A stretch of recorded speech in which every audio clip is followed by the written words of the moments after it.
Welcome back to Lil Bruh. It's not a show, it's just my name, Lil Bruh POG.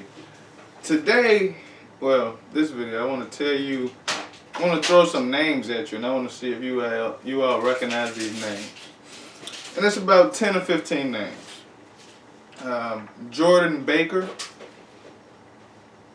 Mackenzie Cochran, Yvette Smith, Victor White III, Eric Gardner, Tyree Woodson, John Crawford III, Michael Brown, Dante Parker, Azale Ford, Kay Gurley,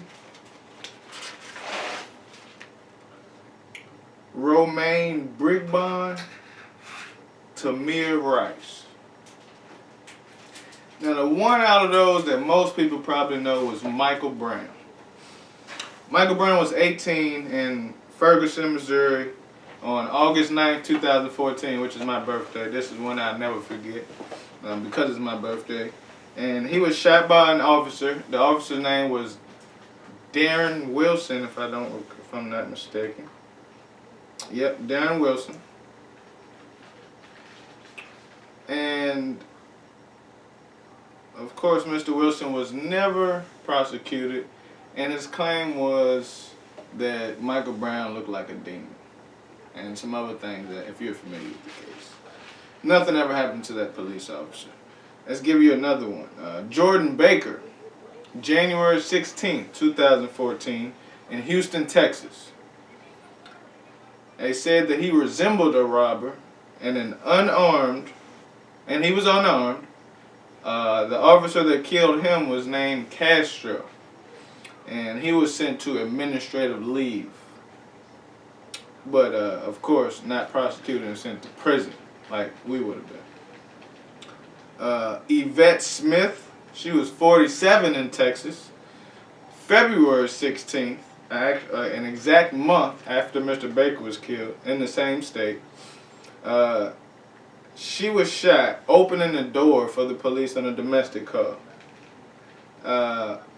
They lied and said she had a weapon, and they end up giving her $1.2 million, which is great. But look up what happened to that deputy. Eric Gardner, most of y'all, not a lot of y'all can be familiar with that one as well. He was 43 in New York. The same year, but this was in July 17, 2014. Police choked him to death, chokehold. As y'all remember, he was selling cigarettes, I think, at the store. I think I got it in my notes. Yeah, I think he was selling cigarettes in the store. The officer was Daniel Panaleo. At first, they talked all this bullshit about, he was a big guy. He needed to be restrained forcefully. If you've seen the video, we all disagree. I mean, he was a big guy, but he wasn't bothering nobody. You know what I'm saying? Nor did he give the officers an imminent threat for them to kill him.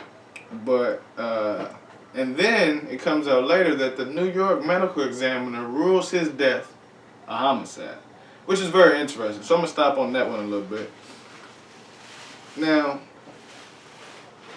all of the, I think, 14 names I named, one guy was prosecuted and one guy was on administrative leave.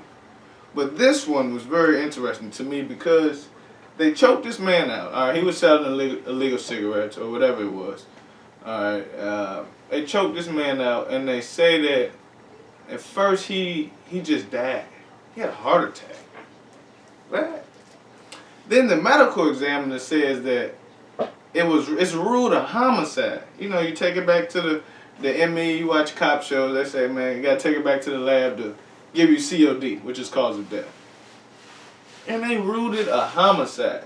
Now, those of you who know anything about law, even if you don't know about law, just think about this. You committed a homicide, right? and they know where you are, and they came and got you and took you to the room, what's gonna happen to you? I wait. And I stole that I wait from Cat Williams. But what's gonna happen to you? Man, you gonna get life, bro. I tell you, if they said Lil Bruh or Jarrell, me, or you are indicted for homicide, unless I can prove self-defense, they murdering my ass. They sending me, they probably give me the needle and 150 years. So their medical examiner in New York ruled it a homicide, and this guy wasn't even indicted. Now y'all tell me what a justice is, okay? Because a lot of this new year 2016 is going to be focused on injustice. I got a show coming out called Injustices. And it's powerful, man. And you know what, though? The big thing about it is, like, a lot of whites do not know that they're being racist or they're being prejudiced. They just don't know it. It's unconsciously prejudice. It's unconscious prejudice. And it's painful. But we have to identify so they can become conscious, so they can stop doing that shit. Because I'm tired of this shit, man. For real. At work, at school, and not at home because my home's black. Thank God. But in the streets, on the bus, clubs, I mean, no matter where you go, it's here, man. Like, why? What is going on here? Well, we're going to get them together.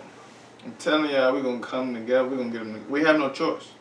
We have no choice. This is the time to stand up and stand up together.